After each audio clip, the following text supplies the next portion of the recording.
to je taková podvodní házená až do té doby, než se dostanete ke koši.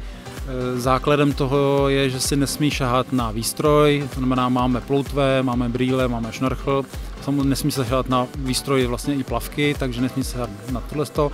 A důležitá informace, aby se nám ty lidi neutopili, tak jakmile ten hráč nemá míč, tak se ho nesmíte ani dotýkat.